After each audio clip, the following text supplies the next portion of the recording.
So, in-game. Yeah, that just happened. Let's talk about this.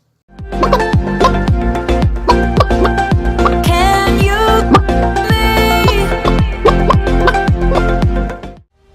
Hey everybody, what is going on? Brandon here, and yes, I know this is not a gaming video, but if you've been following my channel for a while, you'll know I've said in the past that I would like to at least occasionally do things that are not game related and just in general nerd related, and obviously in-game being probably one of the biggest movies, if not the biggest of all time. I had to do a video about this, especially with some of the talking points that I'm going to be bringing up in the video. Now, I am going to go ahead and say, before I even get into this video, if you have not seen Avengers Endgame, stop this video right now. Do not watch past this point whatsoever, because you will have the movie spoiled for you. So if you have not seen Endgame, this is your warning. This video does contain spoilers. I'm not going to censor myself. It'd be way too complicated to even try at this point in time, especially with what I need to talk about when it comes to Endgame. So if you've not seen it, please go ahead, stop the video, watch Endgame. I highly recommend it, then come back to this video. Now, with that being said, let's go ahead and get started. Now, this movie was awesome. I don't think there was a single part in this movie where I was bored, where I was tired of it, even during the slow character building parts. The movie was great. I like a lot of the characters in this movie a lot more now more than I did before this. I thought they used Ant-Man really well. I love that his character finally got some time to shine, because I mean, even in his movies, you always got the sense that he was a goofball and things just kind of happened by accident for him. And it was the supporting characters that really helped drive his character. With this movie, he really got time to shine. I like that. I liked Captain Marvel more in this film than I did in her own one, mostly because she didn't even know she was playing Captain Marvel when she filmed the scenes for Endgame, because they did that before they shot her movie. So that might actually explain why I liked her more in this movie than I did in the other ones, because she didn't know who she was playing, so she was actually, just playing a character rather than trying to be some independent powerhouse of a woman. So I really liked her character more in this than I did her movie. All the characters had a really good amount of time to shine in this one, which says a lot when you have a roster of characters that is this big. You really do need the 3 hours that this movie ran in order to accomplish what you really want to accomplish when you're trying to tell stories about the characters and get people invested in the characters. I thought the pacing of the movie and the way they handled that was all really well done. I thought Thor's character moments, while he used comedy to kind of hide the pain that he was in, was traumatizing, and it was dramatic, and it was really well. Yes, you wanted to chuckle at his jokes, but at the same time you understood the turmoil that he was feeling. But then you also understood, like the scene with Rocket when he smacks him across the face, you're not the only one that's lost people. The movie itself told so many good stories in one story that it had a lot to live up to. And in my opinion, honestly, even though what I'm about to discuss was an issue I had with the movie, it accomplished that. The movie itself was great and didn't really suffer regardless of the plot holes. With that being said, though, this isn't a video review of Avengers Endgame. This is actually a video talking about the only problem I had with the movie, and that is the huge, giant, glaring plot hole that I'm not really understanding how slipped into the film. But before anybody misunderstands what I'm trying to say and I get attacked in the comments section, people saying I hate the movie, I have nothing against this movie. I love the movie. It's one of my favorite movies, probably of all time. So me pointing out this plot hole is nothing against the movie. The movie is still very enjoyable with the plot hole, without the plot hole. It's still amazing. So, like I said, before I even get started, this has nothing to do with me not enjoying this movie or saying this is a bad movie, because it is not a bad movie. This is just something that stood out to me off the bat, and when I watched it the second time, I pretty much verified that it is a plot hole.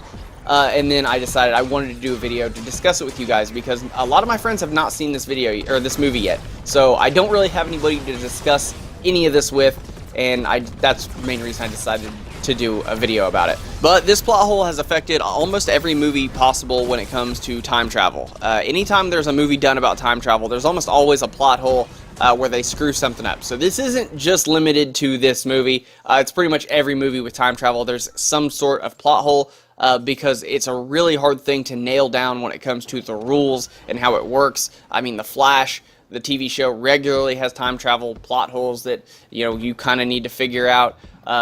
Back to the Future has plot holes. Every time travel movie has plot holes. So I'm just here pointing out what this one's is, and that is the fact that they say multiple times in the movie that changing the past will not affect your future. That's why they go back to get the stones and bring them back to their time, because going back in time and changing that past will not affect their future. And that brings up a huge plot hole that is affecting the movie pretty much the entire time, especially so at the end. And if you don't understand what I'm talking about, the way they explained time travel in this movie is a lot like time travel in the Dragon Ball universe. How when Future Trunks, if you don't know what I'm talking about when I say this, the way it works is when somebody goes back in time and makes a change, a new timeline is created that is completely unaffected by the other timeline. So say, like with Future Trunks, he came back in time in Dragon Ball, and he killed Frieza even though Goku was supposed to, and he gave Goku the cure for his heart virus to keep him from dying. Now, that did not affect Trunks' timeline. When he went back to his time, Goku wasn't still alive, the androids weren't defeated. It did not affect his timeline, because he went back and made a change to a separate timeline, which is very much like how time travel functions here in Endgame. It's explained early by Bruce when they're trying to talk about how it's like Back to the Future. He explains, no, this is not how this is going to work. Making changes to the past is not going to affect our timeline. It's also explained by Tony a little bit early in the film. It's also explained in depth a little bit more by the current Sorcerer Supreme when Bruce goes back in time to get the Time Stone. She says, the Infinity Stones create what you experience as the flow of time. If you remove one of these stones, that reality will split, which while this may benefit your reality, my new one, not so much. Which creates not one, but two plot holes, one of which being a little bit more minor than this one. The first one I'm going to talk about is actually a pretty big one. The Infinity Stones they are what create the reality that you live in. They were created with the universe, with the Big Bang. They are what create the reality. As the Sorcerer Supreme explains, if you take a stone out of that reality, your current reality is going to start falling apart because they are used to balance the universe. So when Thanos destroyed all of the stones in the current reality, that should have pretty much destroyed that reality entirely. Based on what she is saying, if the stones are there to create what you know as the flow of time, and this was her words, she said the Infinity Stones create what you experience as the flow of time. So if those stones are destroyed, if all of them are destroyed, some would say or think that that would mean that reality is going to start falling apart and kind of imploding and destroying itself because those stones were there for a reason. Now, maybe she was wrong. Maybe removing the Time Stone wouldn't have affected anything, which also means they wouldn't have had to get the stones back to the exact moment they left anyway. Maybe she was wrong. Maybe that's what it was. Maybe she doesn't understand how it works. Maybe she's wrong, and maybe that's what the directors were going with, that she just happens to be wrong about this particular thing, and they're just not going to address it. I guess that could be possible. It's not likely because she seems pretty all-knowing.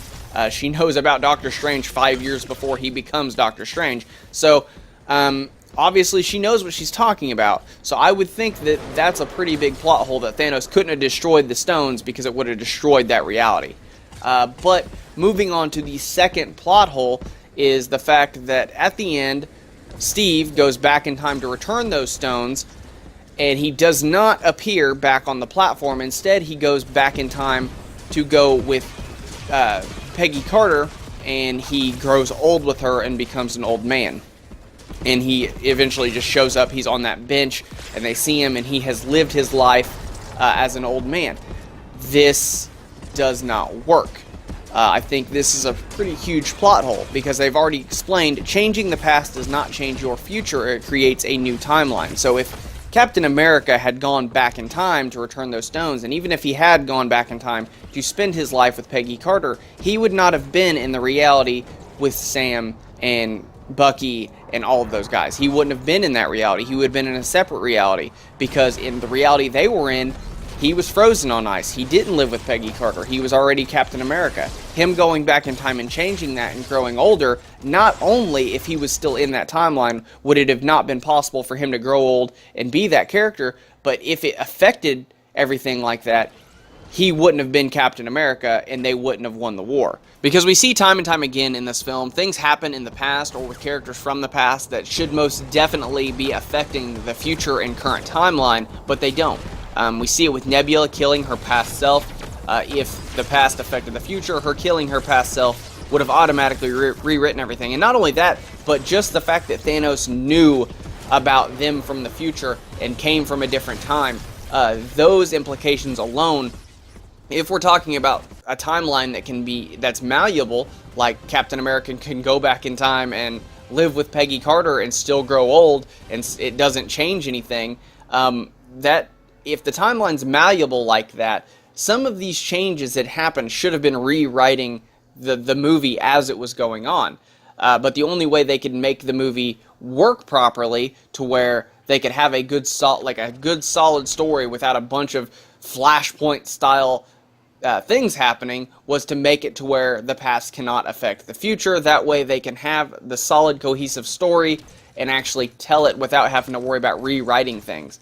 And it worked really well for the movie. It worked really well for most of the movie, except for the fact that Captain America could not have gone back in time and grew old in that reality. That is one of the big ones that kind of threw me off a little bit. And lastly, and this really isn't a plot hole as so much it was just an observation that really kind of bummed me out. Now, obviously, Robert Downey Jr.'s contract was up. His time as Iron Man had run its course, and he had a beautiful send-off at the end of this film. But from a standpoint of looking at it as he's not Robert Downey Jr. at the end of a contract, he is Tony Stark and Iron Man. You gotta wonder why the hell Doctor Strange did not use the Time Stone to save Tony.